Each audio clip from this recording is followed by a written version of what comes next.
In the last investigation, we followed the word Creole through Louisiana's own historical record. And one thing became very clear. Louisiana Creole crossed color lines. Whatever the word may have meant in other parts of the Americas, in Louisiana, there were Negro Creoles, Mulatto Creoles, African Creoles, white Creoles, and among them, German, French, and Spanish Creoles. When they were born here in the colony, they were Creole. The word told us something about where a person belonged. It did not tell us their race. But near the end of that investigation, I noticed something else. People weren't just using the word anymore. They were arguing over what Creole actually meant, who belonged, who didn't, and who had the right to claim it. The word was being reshaped, redefined, defended, even protected. But why? For decades, this had been a word people simply used. Then suddenly, people were arguing over it. Something had changed, so I went searching for it. I put the evidence on a timeline, and when I did, there it was. The turning point. The moment that set it all in motion.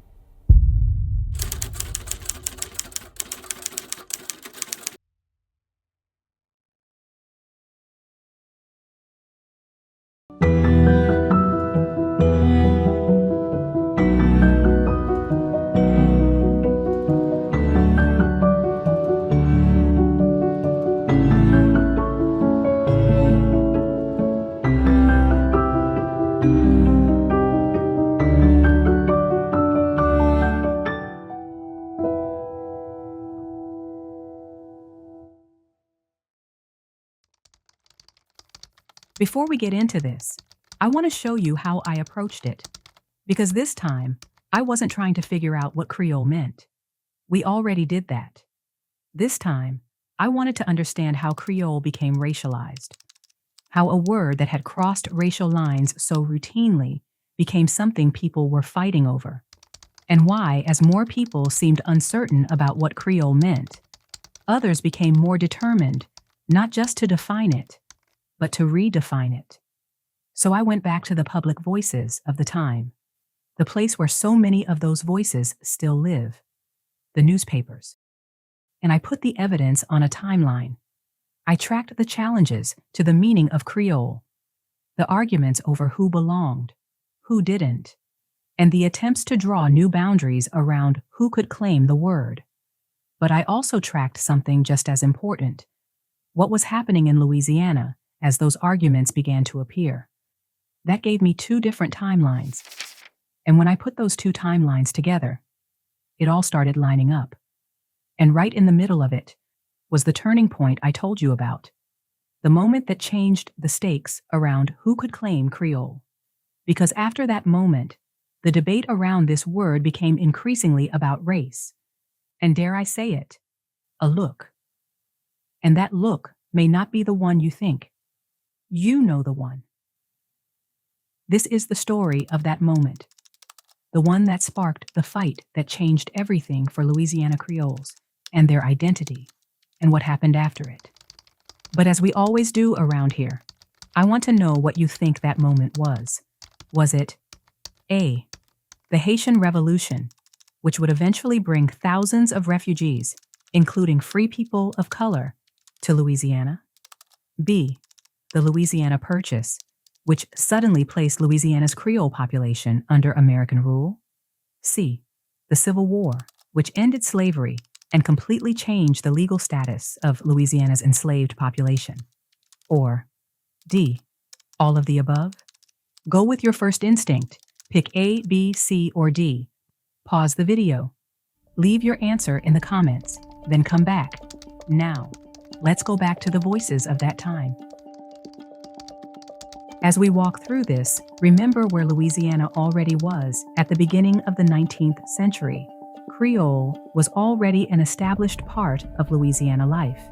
It had begun with the people born here in the colony, but generations of those families had built something distinctly Louisiana: their languages, their faith, their traditions, their foodways, their families, their communities, and Creole had come to describe the people shaped by that world.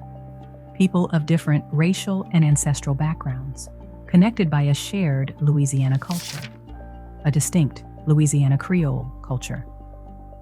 And then Louisiana went through some enormous changes. The Haitian Revolution set off years of migration from Saint-Domingue. Thousands of refugees would eventually make their way to Louisiana, including Europeans, enslaved Africans, and a substantial population of free people of color. Then in 1803, the United States purchased Louisiana from France. Louisiana was now part of a new country, new government, new arrivals, and a political world that would continue to change.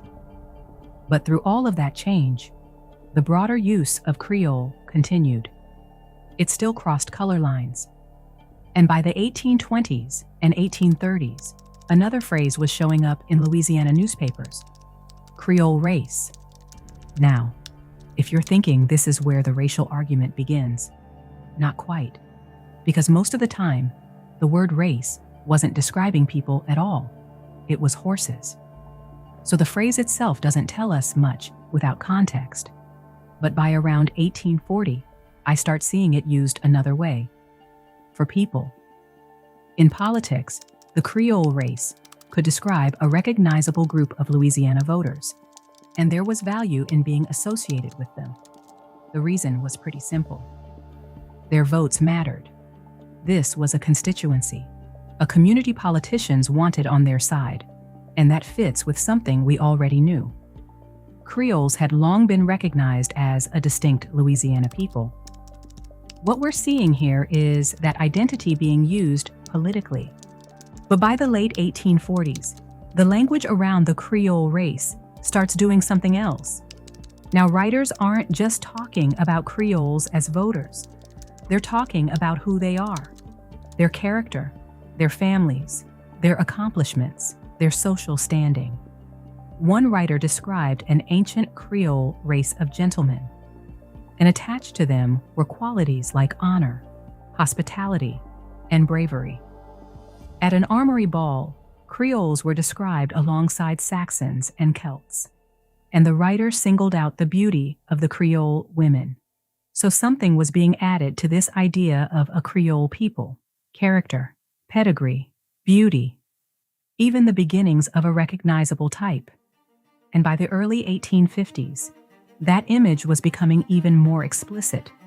When P.O. Hébert was being promoted for governor, he wasn't simply identified as Creole. He was praised as a gallant representative of the best qualities of the Creole race. The best qualities. That's an interesting phrase, because now we're not just identifying a people, we're starting to describe an ideal. What does a good representative of the Creole race even look like? How does he behave? What qualities is he supposed to possess? Writers were beginning to build a public image around the Creole. But here's what's important. None of this changed the broader way Creole was still being used. The same Louisiana that could talk about the best qualities of the Creole race could still describe people as Negro, Mulatto, and colored Creoles. There was no contradiction in the language. Creole could still cross color lines. So at this point in our timeline, the idea of a Creole race wasn't yet functioning as a simple division between black and white. It could describe a people, a constituency, even an ideal. But it wasn't yet a racial boundary around the word Creole. But right around 1850, another conversation was getting louder. And this one was very clearly about race. Louisiana had a substantial population of free black people, people who had lived outside slavery for generations. Some owned property, some operated businesses, some accumulated wealth, and some belonged to families with deep roots in Louisiana. Increasingly, newspapers and politicians were asking what place those people should have in society. By 1850, you can see the anxiety plainly. Free black people were being discussed as a problem. Their growing numbers made many uncomfortable. There were calls for greater restrictions, questions about whether they should remain, and even proposals to send them to Africa. the free Negro population is growing to be a serious nuisance throughout the country. The object of securing an easy and cheap return of the emancipated Africans to the land from whence they sprung is one which rises in importance above all the enterprises of the day. So now, two very different conversations were happening in Louisiana. One was building an increasingly flattering public image around the Creole. The other was asking what Louisiana should do about its growing population of free black people. At the same time, the national fight over slavery was getting worse, and race started showing up more often in conversations about Creole. People were using the phrase Creole race. Sometimes they were comparing Louisiana Creoles to Creole populations in Cuba, the Caribbean, and Latin America. And some writers were beginning to describe the Creole race in romantic terms: honor, refinement, beauty. So something was changing. Race had entered the conversation around Creole, but here's what had not changed. People in Louisiana were still using Creole across color lines every day. They were ordinary descriptions of people. Someone could be black and Creole, mulatto and Creole, Spanish and Creole, French, Italian, and German Creole too. There was no contradiction between them. And through the late 1850s, those uses were common. And there's a reason we see so much of this language. Remember where many of these terms appeared: slave advertisements, runaway notices, estate sales, successions, property inventories. They were buying, selling, searching for, and describing enslaved people. And those descriptions often included race, color, status, and origin, many times in the same description. Slavery itself generated much of this language. But as slavery began to collapse, so did the sales, advertisements, runaway notices, and other transactions that had produced so much of it. And you can see the effect in the numbers. The bottom starts falling out. By 1863, the Black Creole terms I'd been tracking had nearly vanished from my searches. Not because Black Creoles had suddenly disappeared. They hadn't. And not because Creole suddenly meant white. It didn't. The system that had routinely described Black people this way was disappearing. And that had an important consequence. For years, people didn't need someone to explain whether a Black person could be Creole. People simply called them Creole. The way people used the word showed who it included. But as those uses became less common, one of the clearest public reminders of how broadly Creole had been used became less visible too. Creole itself didn't disappear, but Black Creole terms were disappearing. When I searched Creole slave in 1863, Creole was still there, but slave, the word that had so frequently appeared beside it, wasn't. Neither were Negro or mulatto. But there was Creole, describing a horse. Again, the word itself hadn't disappeared. One of its most common human contexts had, and that matters for what happens next. All of this was happening at probably the worst possible time for a word that crossed racial lines. By the 1860s, the fight over slavery had become a fight over the country itself. Secession, war, abolition. And with it came growing fear over what would happen if the racial order people had known didn't survive. Creole would eventually get pulled into those conversations too. People were trying to figure out who exactly belonged to the Creole population, the Creole race. And in 1864, one writer asserted his argument inside an article about interracial marriage and racial mixture. The article was openly racist. It warned about Black and white intermarriage, about racial mixing, and about white people eventually becoming a minority. And right there inside that argument was the idea of a mixed and Creole race. A Creole race was now being used inside an argument about racial ancestry. Race wasn't simply somewhere in the background anymore. It had become part of the way people could talk about Creoles. And by 1865, some writers were going further. They were describing the Creole as a particular type of person. That venerable citizen and honored representative of the Creole race, Mr. A. Deslandes, departed this life at his residence in this city. He was as fine a specimen of the old Creole race as this state ever produced, a gallant, high-spirited, patriotic, and hospitable gentleman. Old Louisiana families, education, refinement, social standing, patriotism, and now, appearance. In a newspaper account of a woman's murder, the victim, a Mexican woman, was described as having features peculiar to the Creole race. They met at the Fandango. Mariana, dark, swarthy, and with the soft, undulating figure peculiar to the Creole race, was engaged in one of those Spanish or Mexican dances. At this moment, Josephine entered and glanced for a moment at her rival. The next, she rushed with glittering blade upon her adversary. There it was again.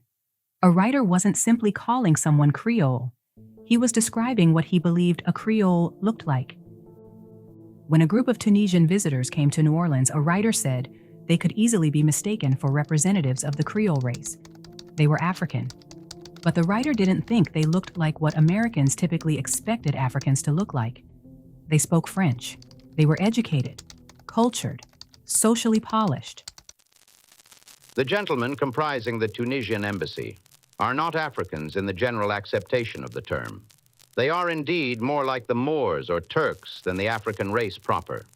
Their personnel is far from disagreeable and divested of their native costume and set down in New Orleans or any city of the South. It is said they would at once be pronounced as representatives of the Creole race, as they are men of culture and speak the French language fluently. The illusion would only be heightened by conversation with them. In other words, people were starting to describe Creole as something you could recognize by ancestry, by culture, by class, and even by appearance. But here's what makes 1865 so important. None of this was settled, because people could still speak plainly and publicly about Creoles of European descent and Creoles of African origin, both Creole. So there was no agreed-upon white definition of Creole. Not yet. What we had was something much messier. Some people were attaching European ancestry, social standing, refinement, and even physical traits to the Creole race. But at the same time, the everyday language that had routinely identified Black people as Creole was disappearing.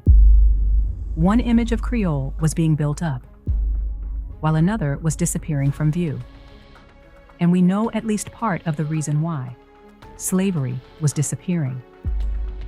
One of the systems that had produced those descriptions was collapsing along with it, and Louisiana was about to change even more. In 1865, the Civil War ended, and slavery was abolished.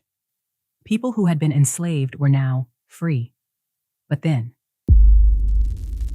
the Negro is by law made the equal of the white man. the Negro is, by law, made the equal of the white man. There it was, the turning point, the moment the stakes changed. And the record after this is remarkably clear. This is where the fight escalates. Freedom had only been the beginning. In the 2 years since the war ended, the legal position of Black Americans had changed again. Citizenship, civil rights. And in Louisiana, Black men were entering the political process as voters. This wasn't simply the end of slavery anymore. The racial order Louisiana had lived under was being rebuilt. The panic over Negro-led government was palpable. And for many white Louisianans, this was exactly what they had feared.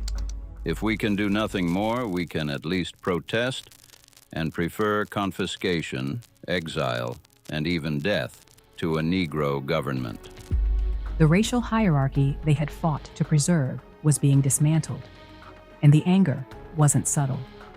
The same fears we saw building before the war: abolition, racial mixing, a growing free Black population. the loss of white political power, now had something very real behind them: equality. And that made the racial line more important than ever. Who was white? Who was black? And who belonged on which side? Now think about Creole. This was an identity that had never fit neatly inside that divide. There were white Creoles, Negro Creoles, Mulatto Creoles, Creoles of color. For generations, those identities had existed at the same time, but now Louisiana was being reorganized around a racial divide that demanded something much more rigid: black or white. And suddenly, an identity that crossed that line became much harder to leave alone. And caught right in the middle were Louisiana's free Creoles of color. The middle ground free Creoles of color had occupied didn't make them equal to white people, and it didn't protect them from racism, but it did give them a legal and social position that was different from people who were enslaved. Under slavery, that distinction was written into law: free, enslaved. Then slavery ended, and that distinction collapsed. People who had been enslaved were now free too. And with the expansion of black citizenship and political rights, the old social order that had separated these populations no longer worked the same way. For free Creoles of color, that changed their place inside Louisiana society. By 1867, people were already talking publicly about the effect. The old colored Creole population was being discussed separately from the newly enfranchised freedmen. And some Creoles of color believed they were losing the position they had held before the war. Some talked about leaving, some sold property, some looked toward France. This wasn't simply a disagreement over a word, because this new racial order, black or white, came with a cost. The nuance disappeared, and that had real consequences. Because while enslaved people were clearly gaining something, free people of color, many of them Creoles of color, were also losing something. And this is where the two timelines come together. The fear of an equal Negro set off something we hadn't seen before. The arguments around Creole escalated. People began publicly challenging who could claim it, explicitly excluding people who once had. And at the same time, another effort was underway. The history of Creole was being rewritten, not just to say what Creole should mean, but to claim that's what it had always meant. By 1870, I found no contemporary examples of those black Creole terms in my targeted searches. That doesn't mean people stopped using them entirely. They didn't. But language that had once been routine was no longer regularly appearing in public use. Just to be clear, Creole hadn't disappeared. But one of the ways Louisianans had long used the word had. And that created an opening for a very different picture of Creole to take its place. Increasingly, the Creole that was being celebrated looked very different from the people who had once appeared in those everyday notices: French ancestry, Spanish ancestry, education, refinement, social standing, talent, beauty. The Creole race was increasingly presented as something distinguished. And in 1868, we even see the phrase, pure old Creole race. Pure. That's a very different way of talking about Creole than what we saw just a decade earlier. But it also sounds familiar, doesn't it? Remember that warning from the 1860s? Racial mixing. The fear of what that mixing would mean for the white population. Now we're seeing that same concern show up around Creole. And at the same time, the everyday terms that explicitly connected Black people to Creole were vanishing. And now, Black people weren't just becoming less visible in the language. They were being explicitly excluded from the identity. People were beginning to draw a racial boundary around the word itself, a white one. And once that line started being drawn, people had to explain it. What did Creole mean now? Who belonged? And just as importantly, who didn't? By the 1870s, those questions were being argued in public, and the answers were becoming much more explicit. This wasn't simply about ancestry, it was about race. In 1874, the New York Herald published a story set in New Orleans about a man's Creole wife.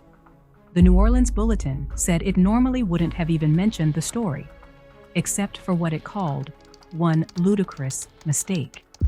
The writer had treated Creole as meaning mulatto or quadroon, and the Bulletin decided to correct him. The concoctor thinks the term Creole means a mulatto or quadroon, as this confusion frequently occurs outside of Louisiana. We beg leave to inform the people who commit it that the word Creole was exclusively applied to the sons or daughters of European parents born in those colonies. Persons of mixed blood were never so called. Now, our research has already shown that wasn't true, but there was very little ambiguity about the boundary this writer was trying to draw. Black people were outside of it, and so were people of mixed African and European ancestry. That's important, because the definition being argued for wasn't even the one many people associate with Creole today. It wasn't mixed race. Mulattoes were being excluded. Quadroons were being excluded. Creoles of color were being excluded. The very population many people today think of first when they hear Louisiana Creole was outside this new boundary. The definition these writers were defending was much narrower, white, and that presented a problem because people hadn't always used Creole that way. So defining the present wasn't enough. The past had to be explained too. And in 1875, one writer tried to do exactly that. He complained about all the ways people had been using the word for Negroes, mulattoes, animals, foods, products. And reading this after the investigation we just completed, there was something almost remarkable about that list, because everything he was complaining about, we found. Negro Creoles, Mulatto Creoles, Creole animals, Creole products. Those weren't hypothetical mistakes. People had actually used the word that way, but this writer said they were wrong. And to prove it, he went backward into history. European origin, no longer limited to Spanish origin, as you may perceive, or European origin, born in any one of the colonies of the two Americas. This name was afterwards misapplied to Negroes and mulattoes, whether freeborn or born in slavery, either from African parents or from mixed white and black blood. This word Creole, in course of time, came to apply to horses, Creole peas, Creole beans, and Creole flour, through much confusion, growing out of ignorance. His argument wasn't simply that Creole should mean something different. Go back to any newspapers, even 20 years ago, and you can read, as I now read in the columns of the Louisiana Courier. Here, you see, we have a stout American Negro, in contrast with a likely Creole Negro. From what admitted geography of the earth, could you, good Moran, suppose that a stout American Negro and a likely Creole Negro could lawfully have come? And lastly, my good friend, think seriously of your indulgence in this Creole nonsense. He argued that people had misunderstood what Creole really meant in the first place, and this is where something important was happening. The history of the word was being rewritten along with its definition. A newer, narrower meaning was being presented as the older one. But defining Creole on paper was one thing. Then someone put a Creole on a stage. In 1875, French actress Madame Judique performed the role of a Creole woman, and she darkened her appearance to portray her as a mulatto. People objected, because to them, she had gotten the Creole wrong. Not the accent, not the manners, not the costume. The race. The New Orleans Republican published a discussion of the controversy, and the question was right there in the headline. Who is a Creole? The Creoles are not the natives of the French colonies, but the children of Europeans born in them. Hence, Creole women are white and without a vestige of African blood in their veins. If they had these, they would not be Creoles, but mulattoes or mixed bloods or half-breeds, according to the common expression. It sometimes happens that the Creole woman is a shade darker than her family, but this is due principally to climate. The response insisted that a Creole woman was white, of European ancestry. Think about what that means. The argument was no longer only about what the word meant. People were now arguing about what a Creole was supposed to look like. And the image that followed was very specific. Creole women were celebrated in stories, poems, society columns, travel writing. Writers described their beauty again and again: dark hair, dark eyes, olive complexions, sometimes even dusky. And here's where modern eyes can easily misread what those writers were saying. Those descriptions didn't mean the woman was mixed race. In these accounts, she could have dark features, an olive complexion, a look that seemed almost exotic to an Anglo-American writer, and still be understood as white. That was the Creole look being romanticized. Not Anglo, not necessarily fair, but within the racial boundary, these writers were drawing. White. And the same thing was happening with ancestry. Creole wasn't merely something a person was. It was increasingly something a person could inherit. By 1877, a prominent man could be praised for descending from the best Creole blood. Best Creole blood. Now Creole could carry pedigree, status, prestige, and that gave the new racial boundary something more powerful than a definition. It gave it a story about old families, about blood, about beauty, about inheritance, about who represented the real Creole. Except language doesn't change that neatly, because in 1877, right in the middle of all of this, someone still wrote about a little Creole Negro boy. There he was, still Creole, still Negro, in the same sentence. And that matters, because this wasn't a switch that everybody flipped at once. The old usage was still there. The new boundary was being pushed alongside it, which meant the argument wasn't over. And by 1879, the confusion was sitting right there in the newspaper. A reader asked a remarkably simple question: who is a Creole? Think about that. People had been using this word in Louisiana for generations, and now someone needed the newspaper to explain what it meant. The answer? Even the editor wouldn't give one clean definition. Instead, he turned to the dictionary, and even there, more than one meaning. By this point, defining Creole wasn't exactly harmless. People had already made it clear which definition they expected, and what could happen when you got it wrong. And that's what makes this period so important. The racialization of Creole wasn't simply the word changing on its own. People were changing it. They argued over its meaning, excluded people from it, corrected representations they believed got the race wrong, romanticized a particular Creole type, and began telling a version of the past that supported the new boundary. But there was still one problem. An argument in a newspaper could only go so far. If this version of Creole was going to last, it had to become bigger than an argument. And in the 1880s, it did. By the 1880s, the argument wasn't over, but something about it had changed. People weren't only arguing over what Creole meant. They were starting to build a public history around the answer.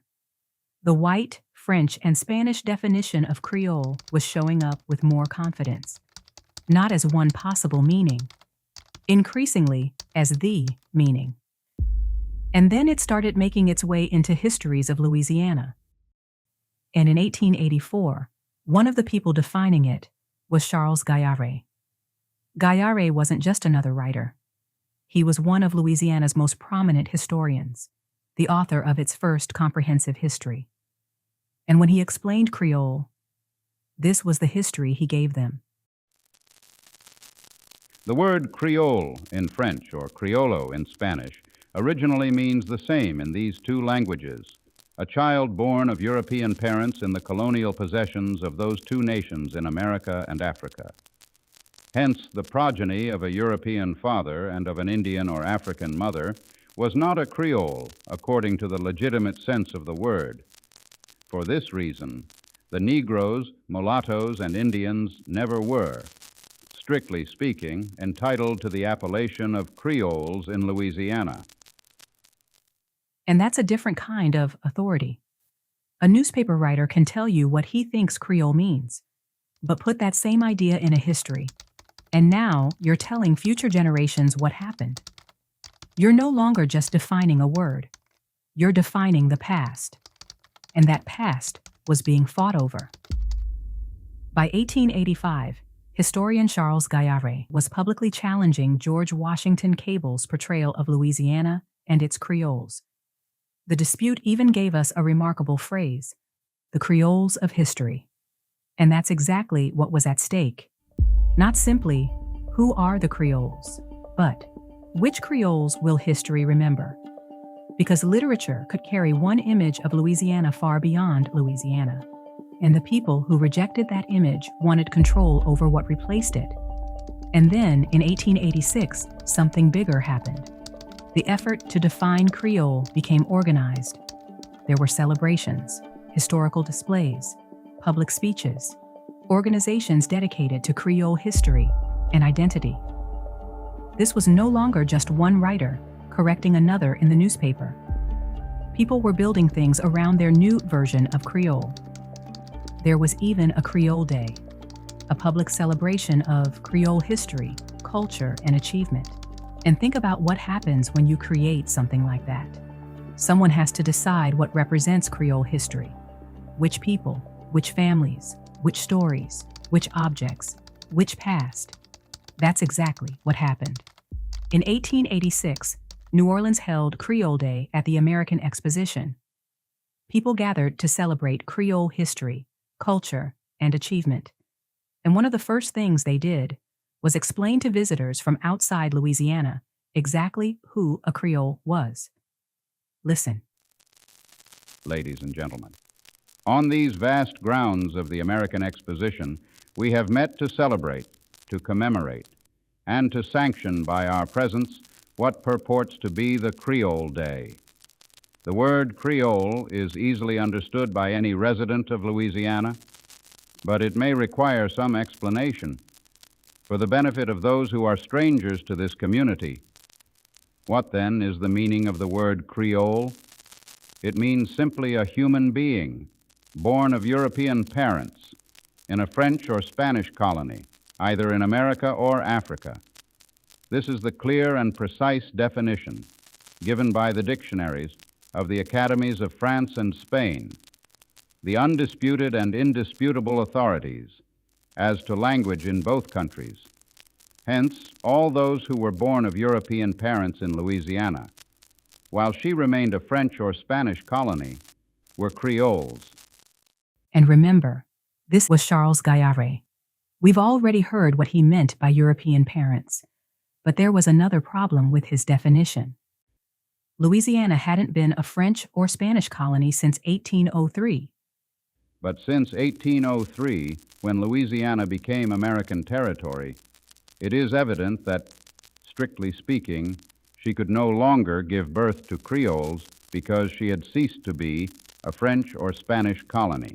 Therefore, the appellation of Creole can only be used now as meaning a native of Louisiana, descending from those colonial Creoles who, in concert with their French progenitors, conquered the wilderness and made it the seat of civilization. And with the historical exhibits, that chosen past became tangible. People brought together portraits, documents, family relics, objects from Louisiana's past. And those objects were presented as evidence of Creole history. That matters far beyond 1886, because an exhibit doesn't simply preserve history, it selects it. Someone decides what goes in, someone decides what gets left out, and the story future generations inherit is built from those choices. I think about that as someone trying to answer this question today. I can go looking for the history of Louisiana Creoles and find these exhibits, these histories, these organizations, these 19th century definitions. And if I stop there, I can be misled too, because I'm not necessarily looking at the full history of the word. I'm looking at the history someone chose to preserve. And there's a big difference. History should tell us what happened. It shouldn't tell us what someone wanted us to believe had happened. That's why going back to the earlier record matters so much. Before the arguments, before the exclusions, before the exhibits, before anyone needed to defend a definition, how were people actually using the word? And we've already answered that.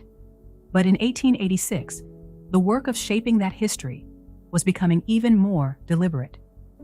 The Creole Association of Louisiana was organized and listened to what they said needed protecting: the true origin and real character of the Creole race.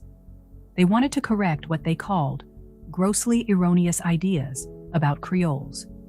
There it is again, a correct Creole and an incorrect one. What did that make the generations born afterward? Except now, this wasn't simply an individual writer making the distinction. There was an organization built around preserving it. At the beginning of this investigation, I told you something happened to this word. People started redefining it, defending it, and eventually, protecting it. This is what I meant. The definition now had organizations, historical exhibits, celebrations, published histories, public speeches. It had people actively working to preserve what they believed the Creole race was supposed to be. And this helps explain something that bothered me when I first started this investigation. How could a word that Louisiana had once used across racial lines come to have such a different history attached to it? It didn't require everyone to suddenly forget, and nobody needed to officially change the definition. One version of Creole was being written into histories, displayed in exhibits, celebrated at public events, protected by organizations, repeated in literature and newspapers. It was being preserved. And what gets preserved has an enormous advantage over what doesn't, because eventually, the argument that created it can disappear, while the definition remains. And that's how a later researcher can encounter all of this. A historical exhibit, a book, an old newspaper, a society dedicated to preserving Creole history, and reasonably think, this must be what Creole always meant.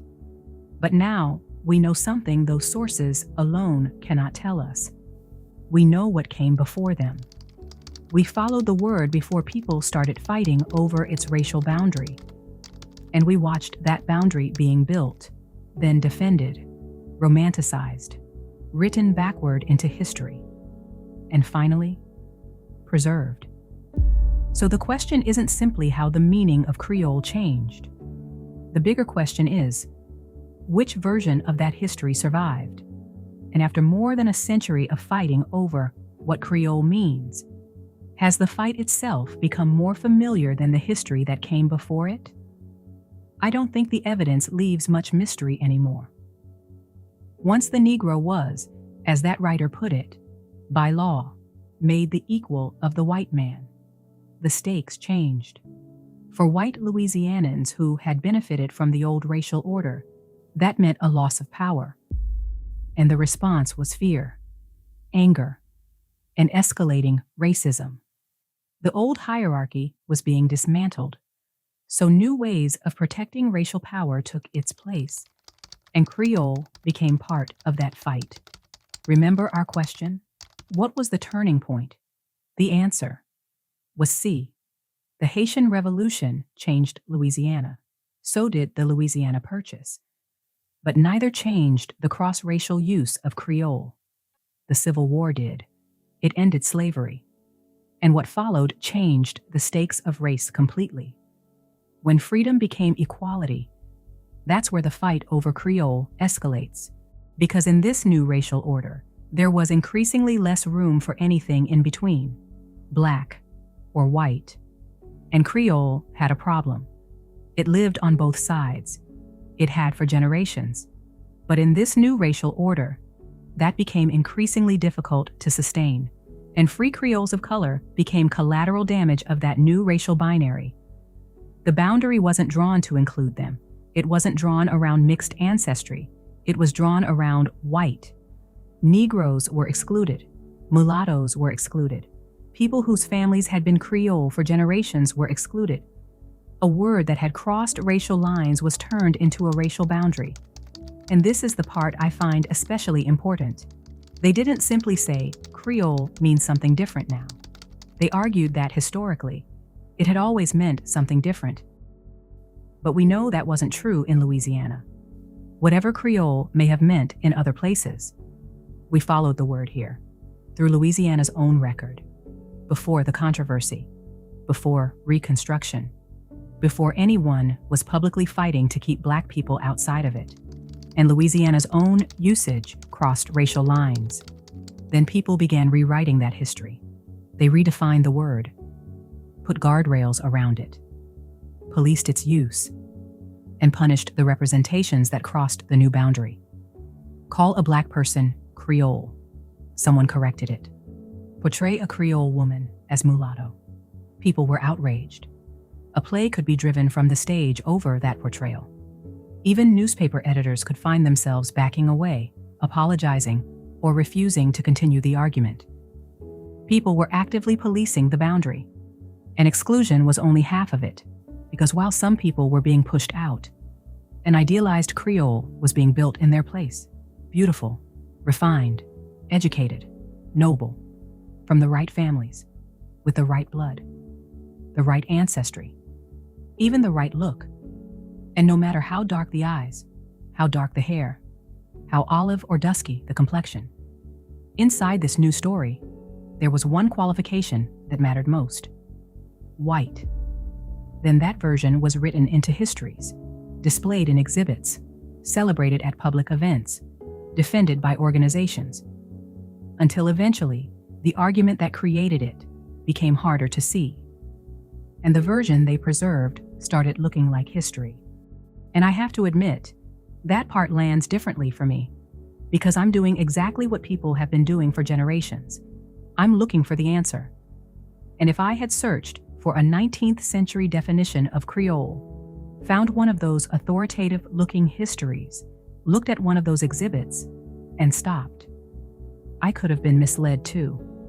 I could have walked away, believing the racialized definition those people were actively constructing was simply historical fact. But I didn't stop there. I went farther back, before the controversy, before the racial boundary, before people started telling Louisiana what Creole had supposedly always meant. I wanted to know how Louisianans actually used the word, and that's where the difference became clear. There's the history of Creole, and then there's the story people later told about that history. Those are not the same thing. It leaves me far more certain than when I started. Louisiana Creole isn't a color. It isn't a complexion. It isn't a percentage of European ancestry. It isn't how much money your family had, how educated they were, or whether someone in the 19th century decided they looked Creole enough. Those were boundaries people built later. The history came first. The people born into Louisiana's colonial world, the generations that followed them, the families they built, the languages they spoke, the faiths they practiced, the traditions they carried, the cultures they created together across racial and ancestral lines. That's the history I found. And after following the evidence all the way back, I know exactly where I stand. If you descend from that colonial Louisiana Creole world, no color can disqualify you. No complexion, no look, no pedigree, and no racial boundary invented later gets to reach backward through history and remove you from it.